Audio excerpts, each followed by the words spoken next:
Sir మేము Telangana marriage bureau mediator అసోసియేషన్లో నేను వర్కింగ్ ప్రెసిడెంట్గా నేను బాధ్యత తీసుకున్నాను. రేపు పొద్దున ఎలాంటి సమస్యలు వచ్చినా మేము వాళ్ళకి మా మీడియేటర్స్కి సహాయ సహకారాలు అందిస్తాము. ఒక విషయం అన్న, సో ఇందాక ఇలాగే మీలా ఒక అన్న మాట్లాడితే అన్నారు మీడియేటర్స్ ని కొందరు బ్రోకర్ అని అంటా అన్నమాట చెప్తా ఉన్నా అంటా ఉన్నారు, కానీ ఇది తప్పు అని చెప్పేసి వాళ్ళు అంటా ఉన్నారు. దీని గురించి చెప్తారంటే నేను సమాజంలో మధ్యవర్తులు బ్రోకర్లుగా చేసేటువంటి దీన్ని ఏ విధంగా తీసుకోవచ్చండి? నేను తప్పుగా చూస్తున్నా సార్.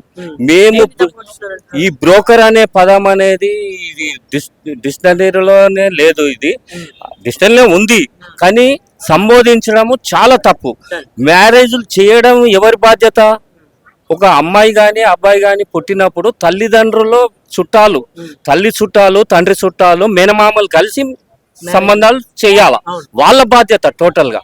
ఆ బాధ్యతను ఎప్పుడో వదిలేశారు పేరెంట్స్. ఎవరికి టైం లేదు సార్, అంత మనీ రిలేషన్స్ అయిపోయింది, టైం ఎవరికి లేదు.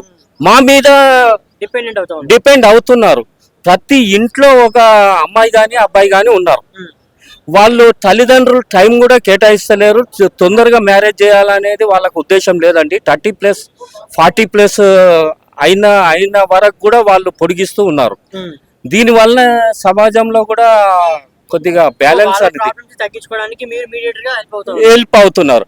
మేము దేవుడు కరుణిస్తేనే ఏదో ఇంత టెక్నాలజీ మారినా ఆ సంబంధము దేవుడు కల్పించినప్పుడే అది జరుగుతుంది.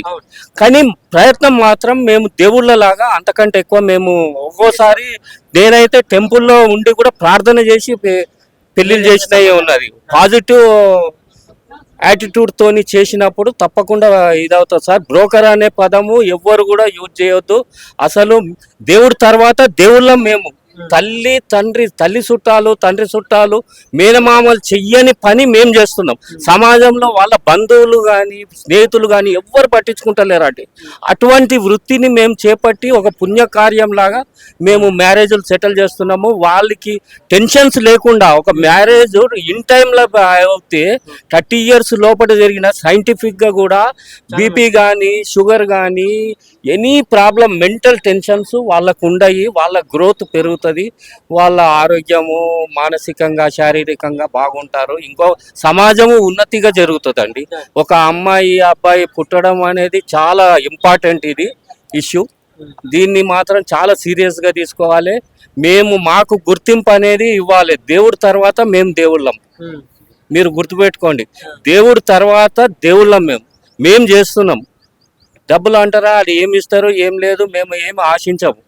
వాళ్ళు ఇవ్వగలిగినంత ఇస్తారు, సంతృప్తి కోసం అంతే.